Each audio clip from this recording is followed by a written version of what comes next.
I'm standing once again on land, casting into the sea from the shore, specifically at one of my favorite rocks, Monkey Rock. I just cast out here at Monkey Rock, jig twice, and bam, the fish usually bites. And if it doesn't bite, you can just reel it in slowly, and that works wonderfully too. Test it again today towards the end of the live stream. I tried a few things, and it worked excellently with different setups. Let's take a closer look at what's going on here. What can be caught? Is it worth it? Or for whom it might be most worthwhile to just stand here and pull out fish? Basically, from the idea, let's look directly at the map. We're in the fjord at the harbor, and if I turn around right between the two houses, we're already on this little cliff here, sitting like a monkey on the rock, fishing. This spot works excellently because if you cast out about 30 to 35 meters, there's a steep drop-off that continues downward.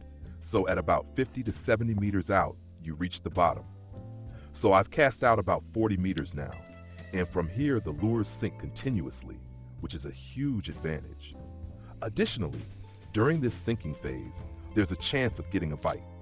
And when you reel in, whether it's jigging, pilking while reeling, or just letting it out, depending on the setup, we quickly get into this status of movement near the bottom. We've already achieved this again, meaning if you just reel in, depending on the setup, the lure continuously moves up this sloping wall. And now, with this jigging technique, one turn, and bam, we're back at it. So we have a very, very relaxed position here. We can stand here, cast out to about the same distance repeatedly. We don't even need to cast at full power, but relatively relaxed, which is also good for the setup. Accordingly, we just let the lures sink and slowly pull them up. That's the huge advantage of this spot. And on top of that, it's not just small fish that go in here, but also relatively large fish. Let's sort by weight. 12 kilograms Atlantic cod, 12 kilograms turbot, safe, relatively large, but also things like thornback ray, European plaice, longhead dab, a few quite good ones in terms of size, quite good eel pouts. I'm curious about what that brings in terms of silver, so it's definitely not bad so far. All right, let's get back to it quickly. And during the sinking phase, let's take a look at this setup. Right now, it's a sea-jig rig. The sea-jig rig is here because I caught the first turbo earlier, and turbot have been biting really well lately on this lure. The Siberia Reel Worm 7001, this long, completely black worm. That's why I immediately switched up the entire setup and tried to see if more turbot would bite here. The nice thing about this worm is that we can even use up to a 7-0 hook. So if you take a 6-0 jig, depending on the setup you have, since they come in different weights, you can cast it out pretty well here. With a full 6-0 setup, you can use all the different colors of this reel worm. If you're not using this yet, you can even fish here without a sea rod. I made a separate video about this titled Level 34 and No Silver.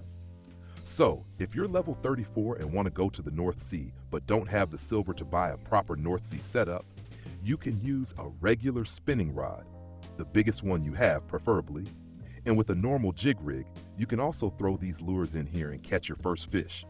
It's absolutely possible. As I said, you can catch your first fish here and make progress at the North Sea.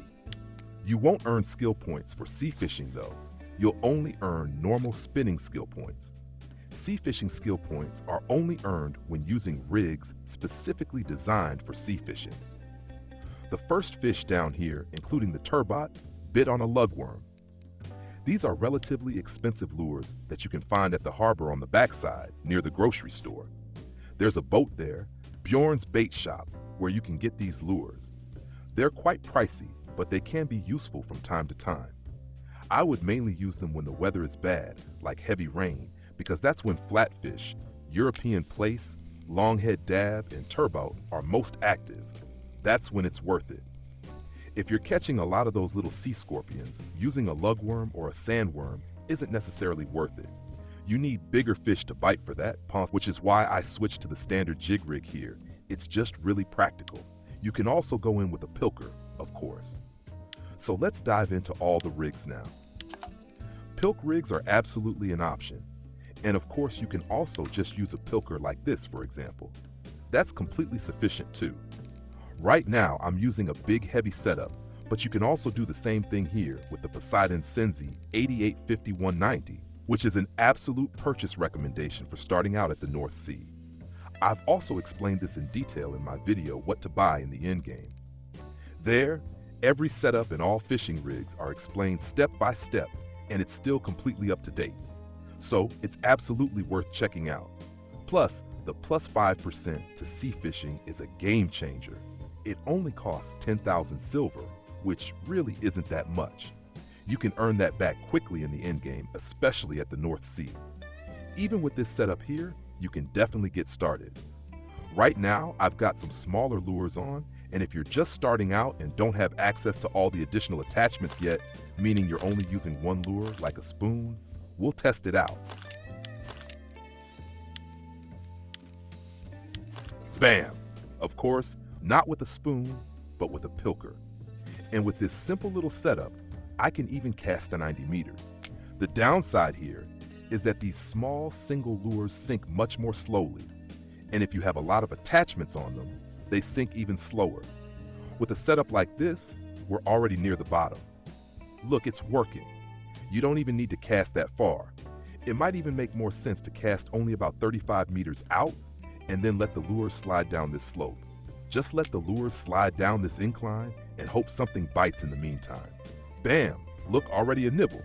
If you reel up and jig and nothing bites, just reel back to around 35 meters, press enter to open the bail, and let the lure slide back down. This way you don't have to cast out again and again, which also saves wear and tear on your setup.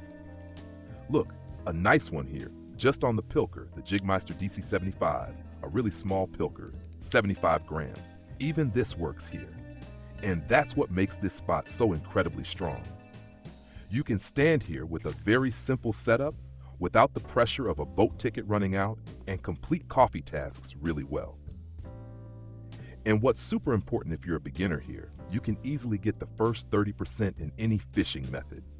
Having those first 30% in the game is crucial because it means you'll catch more fish overall, and especially more marked fish, the ones with a hook icon.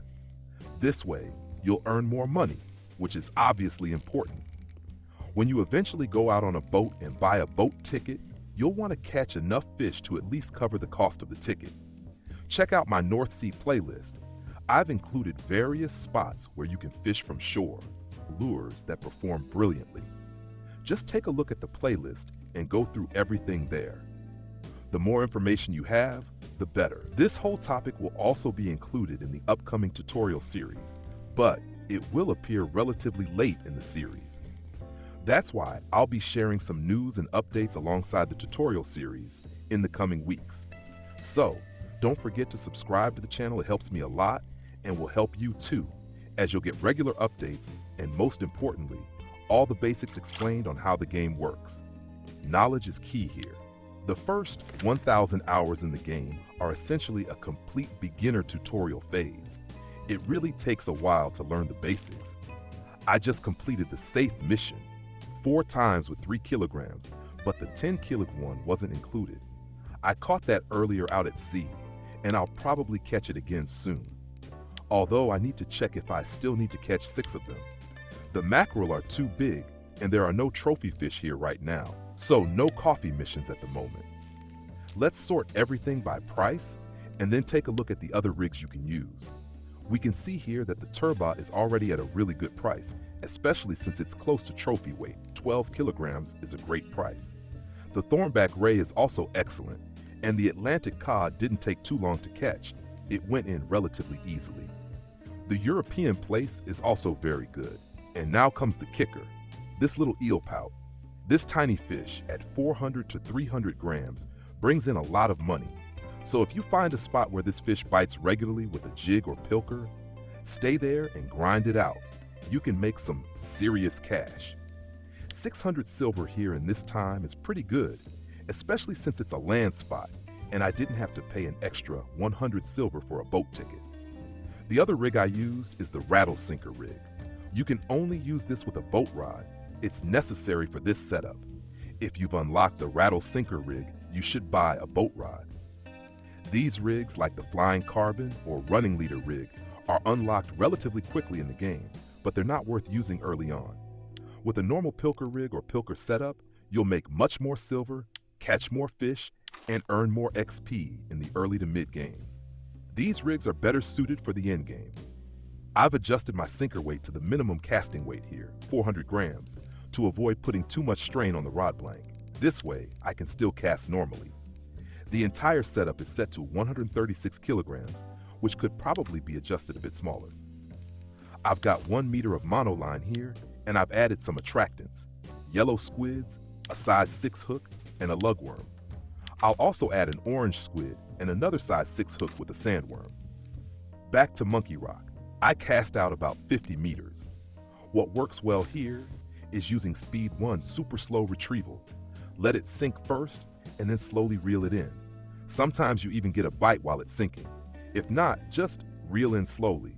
You can even prop something on the key to keep it reeling slowly, and as soon as you get a bite, start reeling quickly.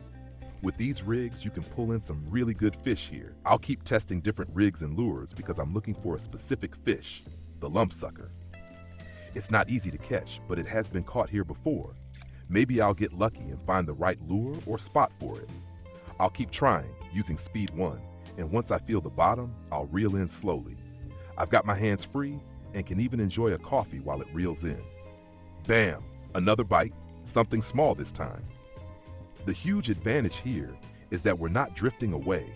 The spots stay in the same place, so we can consistently cast to the same area and try to catch specific fish with specific lures. Patri Heil if it worked for you. Don't forget to leave a thumbs up and subscribe to the channel. It helps me a ton. See you in the next video or live stream.